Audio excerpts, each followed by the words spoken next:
Гонконг Бишкек Стамбул оор жүк ташуучу учагы Манас аэропортунун жанында жайгашкан курулуш башкармалыгынын даачаларынын болжол менен 20дан ашуун үйдүн үстүнө кулап сүрүп кеткен. Анын кесепетинен 32 адам каза таап, 8 адам Бишкек травматология борборуна ар кандай жаракаттар менен жеткирилсе, алардын 4-ү жаш балдар экени айтылууда. Учурда Бишкек шаарынын бардык куткаруу кызматтары ыкчам иш алып барууда. Учактын экипажы 4 кишиден туруп, 3-өө ордунан жан берсе, бирөөсү элдер келген маалда шок абалында басып жүргөн. Кийинчерээк ал ооруканага жетип каза болгон.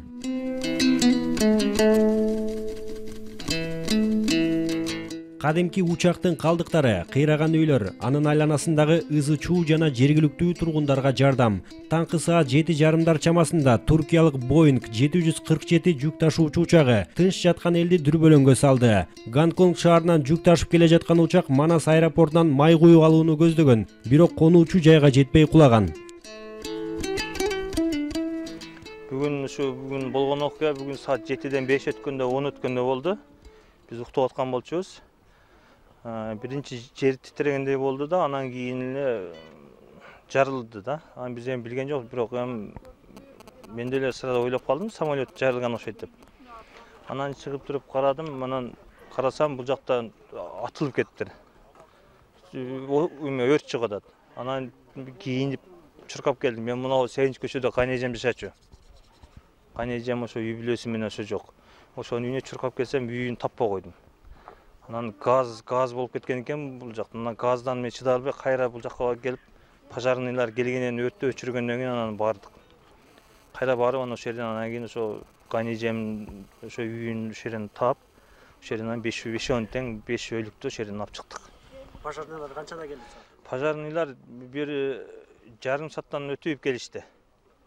Ага чейин могул жерде адамдар өздөрү эле казганын казып, чукулаганын чукулап, алып чыккандарын алып чыгып эме кылып аттык.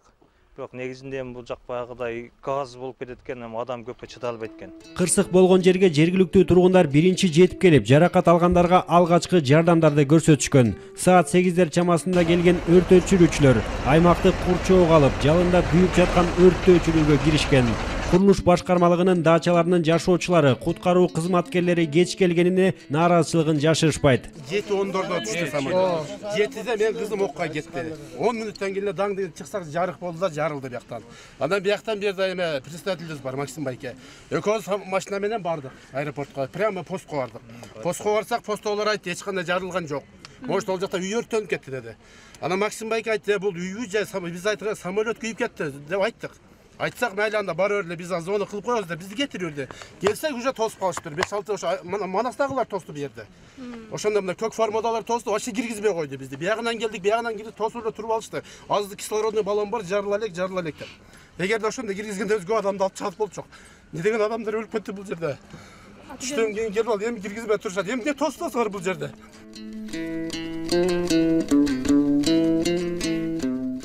Адистер учактын кыйрашы туманга байланыштуу дешет. Бирок Манас аэропортунун диспетчерлеринин айтымында туман болгонуна карабай, учкучтун аба кемесин кондурууга мүмкүнчүлүгү бар болгонун белгилешет. 7 саат 17 минутта биздин диспетчерден уруксат сураган.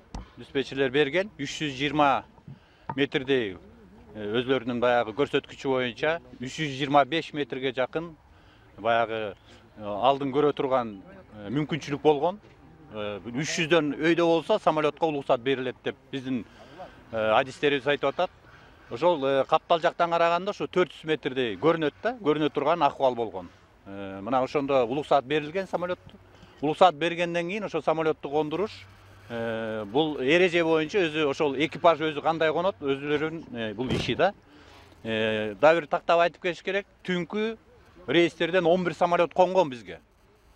11 самолет конуп, кадимкидей жакшынакай конуп, ал жерде жүк ташыган самолеттор дагы, жүргүнчүлөрдү ташыган самолеттор дагы конуп кадимкидей болгон. Бул эми азыр эми айта албайбыз мунун күнөөсү деп. Бирок азыркы маалда ой бар, мынакей биздин адистерди айтып атат, ушу экипаждын өзүнүн гана күнөөсү болуп калды. Азыркы маалда өзгөчө кырдаалдар министрлиги тарабынан атайын палаталар тигилип, дүрбөлөңгө түшкөн элди тынчтандыруу амалдары көрүлүп жатат. Андан тышкары тез жардам кызматы тарабынан жаракат алган адамдарга дагы жардамдар көрсөтүлүүдө.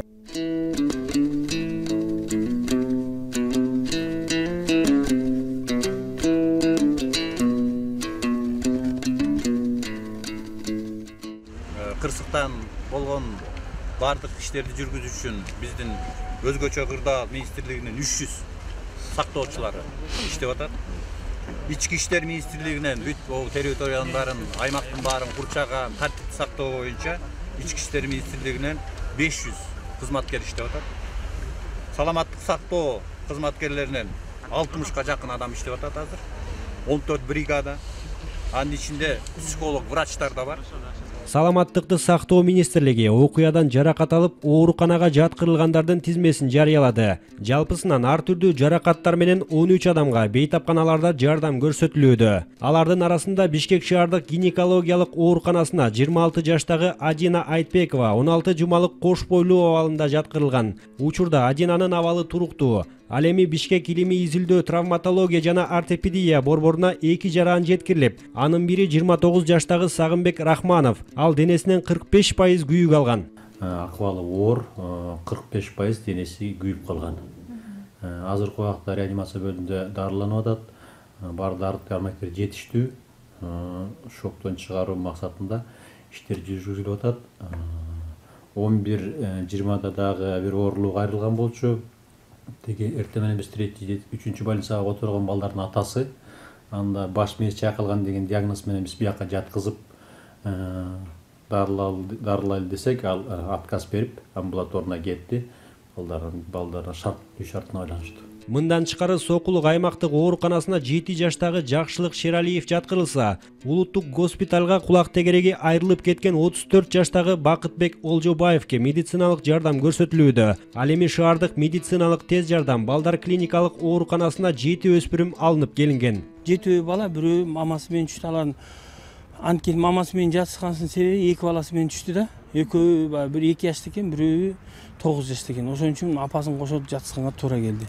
Бардыгын көбүнө эле мээси чайкалып түштүр, бирөөнүн гана ээги жарылыптыр, башы, анан сотрясениеси ошо мээси чайкалып, анан буту сынып кетиптир эмесин.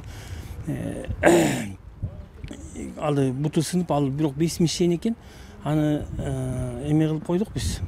Гипстеп койдук. Азыркы абалда баары эле эми бирөөнүндө реанимационный эме показания жок экен аларга. Алардын ошон үчүн азыр нейротравма менен травматологический отделение жатсак бөлүмдөргө. Азыркы абалда эми баары психологдор келди, невропатологдор баары көрүшүп атат, обследование өтүшүп атат баары. Азыркы ушул убакта бардык эми дары-дармектердин баары жетиштүү, лечение алышып атат. Жарандык авиация агенттиги маалымдагандай, авиакырсык кыргыз мыйзамдарына ылайык иликтенет. Кыргыз өлкөсүнүн министрликтерин, массалык маалымат каражаттарын кырсыктын версиясы боюнча маалымат таркатуудан карманып турууга чакырып, бардык жагдай комиссиянын иликтөөсүнөн кийин белгилүү болоорун кабарлады.